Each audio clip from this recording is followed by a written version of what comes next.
मानव thermal स्थित संध्याकालीन degree college ground में झारखंड लोकतांत्रिक क्रांतिकारी मोर्चा JLKM ने डीवीसी प्रबंधन के खिलाफ जन आक्रोश महासभा का आयोजन किया।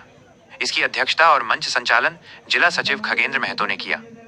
JLKM के केंद्रीय अध्यक्ष सह डुमरी विधायक जयराम महतो ने डीवीसी प्रबंधन को खुली चेतावनी देते हुए कहा कि अगर प्रबंधन अब भी नहीं माना तो गेट जाम और आर पार की लड़ाई होगी और अब कोई वार्ता नहीं होगी।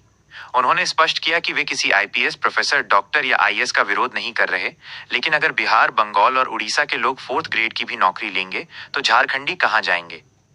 जयराम महतो ने याद दिलाया कि 1990-91 में विनोद बिहारी के नेतृत्व में विस्थापित नेताओं से प्रबंधन ने 75% नौकरी देने, रोजगार और सुविधाएं देने का वादा किया था। उन्होंने कहा कि कोयलांचल में चिंगारी भड़क चुकी है और ये तभी बुझेगी जब विस्थापितों को उनका हक और अधिकार मिलेगा। उन्होंने दुख व्यक्त किया कि झारखंड में इतने उद्योग होने के बावजूद यहाँ के लोगों को पलायन करना पड़ता है और उनकी शव वापस आती है, जबकि उनकी जमीन पर दूसरे राज्यों के लोग राज कर रहे हैं। महासभा में स्नेहा रानी, अनिल रजवार, अजय कुमार महतो ने पार्टी की सदस्यता ली। इस दौरान जिला अध्यक्ष अमरेश महतो सहित हजारों लोग उपस्थित रहे।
सरकारों को नियमावली में संशोधन करना होगा कि महिलाओं को भी सोचना होगा कि जब वो विस्थापित होंगी तो उनको भी योगदान कैसे हो, उनका भी योगदान कैसे लिया जा सके, ये उनको सोचना होगा।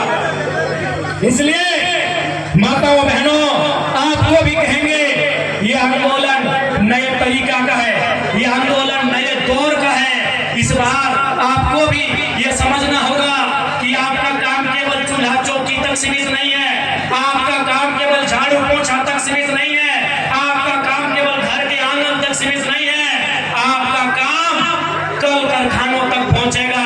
आपकी आवाज, आपके हक की आवाज इन कंपनियों, फैक्ट्रियों तक भी पहुंचेगी।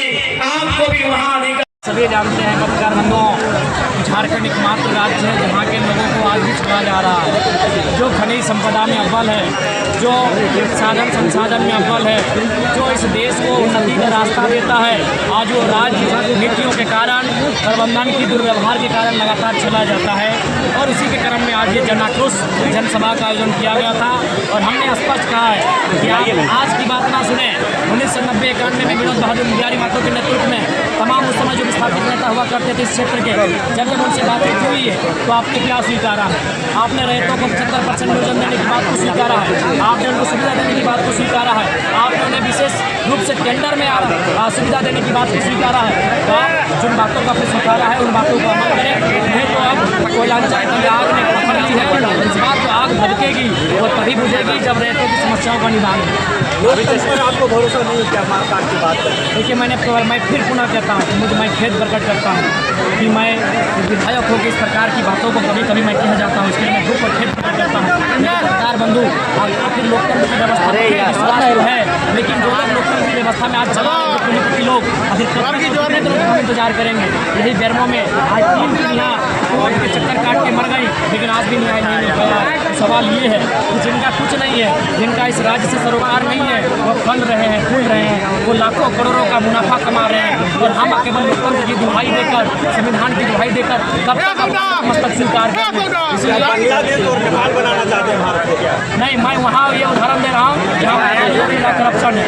अगर करप्शन है जहाँ मनमानी है, जहाँ गलत हो रहा है, वहाँ जनता को एकजुट होना चाहिए और प्रबंधन हो चाहे सिस्टम, उसके खिलाफ लड़ना चाहिए। 1.5 करोड़ फिरौती की बात की, क्या ये राजनीतिक बिल्कुल है या सही बात है? ये सच्चाई है। इस बात का मैं खुलासा तभी करूँगा जब वो व्यक्ति सामने से आकर मुझे कहे, तभी। नहीं तो कुछ चीज़ें गोपनीय है, उसने संदेश मुझ तक भिजवाया था तो मैंने आपको कुछ बातें बताई हैं। के पीछे कौन हो सकता है? और बिल्कुल इससे पहले हम लोग प्रयास करेंगे कि समन्वय बनाएंगे, जितने भी विस्थापित समितियां हैं उनको गोलबंद करेंगे, उनको एकजुट करेंगे और उसके बाद हम लोग एक नया कार्यक्रम प्रस्तुत करेंगे। आज आपके विरोध में आदिवासी समाज आ गया है, इस आंदोलन में क्या आपका साथ देंगे लगता है? देखिए, आदिवासी समाज मैं जिस क्षेत्र में हूँ निसंदेह उनकी भी तनिक का विस्थापन हुआ है और उन्हें भी कम से कम इस विस्थापन की लड़ाई में सहयोग करना चाहिए। उसके बाद उनकी मनसा जैसी भी है, उन्हें अगर लड़ना है तो विस्थापन के खिलाफ आके लड़े। जिस प्रकार वो गोलबंद हो रहे हैं, झारखंड की अस्मिता सुरक्षा को लेकर गोलबंद हो। आज जब झारखंड आज बनना था तो उस समय सभी कुर्मी आदिवासी बिल्कुल भाई भाई का नारा था, महात्मा गांधी भाई भाई का नारा था। आदिवासियों के सवाल पर बोले तो आपको और सीपी चौधरी को इस्तीफा मांग रहे हैं। क्या इस्तीफा देंगे? क्यों देंगे? वो आप विधायक पद में रख के किसी एक जाति के प्रति लाभ पहुंचाने की बातें कर जी नहीं, जब हमने ये कहा था कि लोगों को बाबा का पहाड़ आदिवासियों का, मरवाड़ी का पहाड़ आदिवासियों का, जब हमने जादूगोड़ा का मामला को उठाया था तब तो आप खुश थे। जब मैंने आदिवासियों के हित की बात की तब तो आप ताली बजा रहे थे। तब आपने नहीं कहा कि आप सिर्फ आदिवासी की बात कर रहे हैं, आप मुसलमानों की बात करें, आप पिछड़ों की बात करें, बागड़ों की बात करें, आप दलितों की बात करें। तो मैंने तो प्रमुख रूप से आदिवासी की बात की, तब तो आपने नहीं कहा कि सिर्फ आदिवासी की बात कर रहे हैं।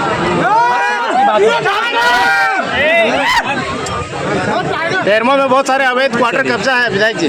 बिल्कुल, ये बिल्कुल असंवैधानिक है, अनैतिक है और गैर कानूनी है। इस पर प्रबंधन को तो संज्ञान में लेना चाहिए और जो लोग अवैध रूप से बस बसाव कर रहे हैं उनके क्वार्टर को प्रबंधन को अपने कब्जे में लेना चाहिए। कोयला चोरी हो रहा है चारों तरफ, क्या बोले? देखिए, उसके लिए जनता को भी जागरूक होने की आवश्यकता है। जनता को भी और प्रशासन के साथ साथ प्रेस मीडिया के बंधुओं को, क्योंकि हमें लगता है कि वो तो रात में अंधेरे में ऐसा नहीं कि चमत्कार करके चले जाते। प्रेस मीडिया को विशेषकर योगदान देने की आवश्यकता है। जो भी कोयला चोरी हो रहा है, मुझे लगता है आज इस देश को पुनः एक बार प्रेस मीडिया की बहुत जरूरत है कि खनिज संपदाओं के लूट से अगर कोई हमें बचाएगा तो प्रेस मीडिया का रोल रहेगा। प्रेस मीडिया के भाई आ गया।